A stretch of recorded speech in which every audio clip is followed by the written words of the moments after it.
আসসালামু আলাইকুম। আমন্ত্রণ সিবিএন টিভি ইউএসএ সংবাদ বুলেটিনে। সঙ্গে আছি আমি শাহনেওয়াজ সরকার। শুরুতেই এসেনশিয়াল হোম কেয়ার সংবাদ শিরোনাম।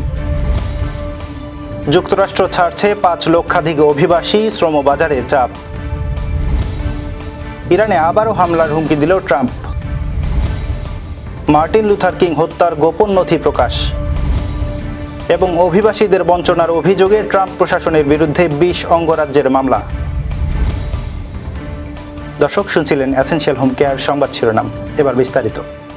প্রেসিডেন্ট ডোনাল্ড ট্রাম্পের অভিবাসন বিরোধী কঠোর নীতির ফলে চলতি বছরে 5 লক্ষাধিক অভিবাসী দেশ ত্যাগ করতে যাচ্ছেন বলে জানিয়েছে গবেষণা সংস্থা আমেরিকান এন্টারপ্রাইজ ইনস্টিটিউট। গবেষণায় বলা হয়েছে, অধিকাংশ অভিবাসী অবৈধ ছিলেন না, তবে আইসের ধরপাকড় ও গ্রেপ্তারের আতঙ্কে তারা স্বেচ্ছায় যুক্তরাষ্ট্র ছাড়ছেন। অর্থনৈতিক বিশ্লেষকদের মতে এই প্রবণতা অব্যাহত থাকলে কৃষি, নির্মাণ, সেবা ও স্বাস্থ্য খাতে শ্রম সংকট দেখা দিতে পারে। মাইক্রোট্রেন্ডস এর তথ্য অনুযায়ী 2023 সালে দেশ ছেড়েছেন 13 লাখ অভিবাসী, যা মহামারীর সময়কার তুলনায় বহুগুণ বেশি। বিশেষজ্ঞরা আশঙ্কা করছেন, অভিবাসীদের এই গণপ্রস্থান যুক্তরাষ্ট্রের শ্রমবাজার ও অর্থনীতিতে দীর্ঘমেয়াদী নেতিবাচক প্রভাব ফেলবে। ইরানের পারমাণবিক স্থাপনায় মার্কিন হামলার বিষয়টি স্বীকার করার পর আবারও তেহরানে হামলার হুমকি দিয়েছেন প্রেসিডেন্ট ডোনাল্ড ট্রাম্প। সোমবার রাতে নিজের সোশ্যাল প্ল্যাটফর্ম ট্রুথ সোশ্যালে দেয়া এক পোস্টে তিনি বলেন, আমার নির্দেশে চালানো হামলায় ইরানের পারমাণবিক প্রকল্প ধ্বংস হয়ে গেছে। এখন তারা নিজেরাই সেটা স্বীকার করছে। প্রয়োজনে আবারও হামলা চালানো হবে। সম্প্রতি এক সাক্ষাৎকারে ইরানের পররাষ্ট্রমন্ত্রী আব্বাস আরাকচি জানান, যুক্তরাষ্ট্রের হামলায় তেহরানের পরমাণু কর্মসূচি কিছুটা ব্যাহত হয়েছে। তবে তিনি বলেন, পারমাণবিক সমৃদ্ধকরণ আমাদের অধিকার, আমরা এটি ছাড়ব না। বিশ্লেষকরা বলছেন, এ ধরনের হুমকি মধ্যপ্রাচ্যের নিরাপত্তা ও বিশ্ব কূটনীতিতে নতুন করে উত্তেজনা বাড়াতে পারে। মার্কিন মানবাধিকার নেতা মার্টিন লুথার কিং জুনিয়রের হত্যাকাণ্ড সংক্রান্ত 2,30,000-এর বেশি পৃষ্ঠার গোপন নথি প্রকাশ করেছে যুক্তরাষ্ট্র। সোমবার জাতীয় গোয়েন্দা পরিচালক তুলসী গ্যাবার্ড জানান, এসব নথিতে এফবিআই এর তদন্ত সহ বিভিন্ন সংস্থার তথ্য রয়েছে। 1968 সালে মেমফিসে কিংকে গুলি করে হত্যা করা হয়। হত্যাকারী জেমস আর্ল রে দোষ স্বীকার করলেও ঘটনাটি ঘিরে বহু প্রশ্ন রয়ে গেছে। প্রেসিডেন্ট ট্রাম্পের নির্বাহী আদেশ অনুযায়ী নথিগুলো প্রকাশ করা হয়েছে। তুলসী গ্যাবার্ড বলেন, 60 বছর ধরে মানুষ সত্য জানার অপেক্ষায় ছিল। মার্কিন অ্যাটর্নি জেনারেল ও CIA পরিচালক একে স্বচ্ছতার বড় পদক্ষেপ বলে উল্লেখ করেন। যুক্তরাষ্ট্রের 20টি অঙ্গরাজ্য এবং ডিস্ট্রিক্ট অব কলাম্বিয়া ট্রাম্প প্রশাসনের বিরুদ্ধে মামলা করেছে। অভিযোগ করা হয়েছে, প্রশাসন দীর্ঘদিন ধরে অনিয়মিত অভিবাসীদের জন্য খোলা থাকা সরকারি সেবা বন্ধ করে দিয়েছে। সেবার মধ্যে রয়েছে শিশু যত্ন, খাদ্য ব্যাংক, আশ্রয়, চিকিৎসা ও শিক্ষা।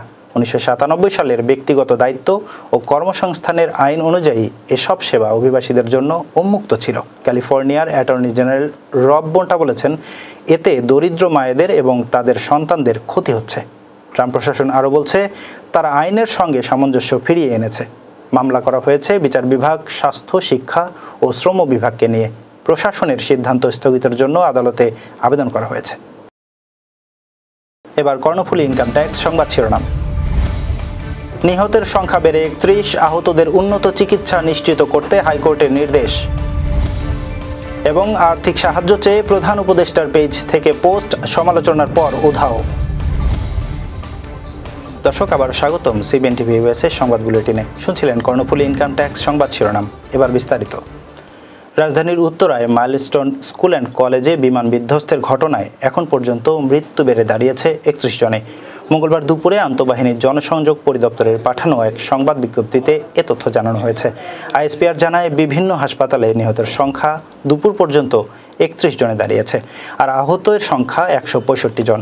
এদিকে দুর্ঘটনায় আহত শিক্ষার্থী, শিক্ষক এবং অভিভাবকদের দেশে বিদেশে উন্নত চিকিৎসা নিশ্চিত করার নির্দেশ দিয়েছেন হাইকোর্ট।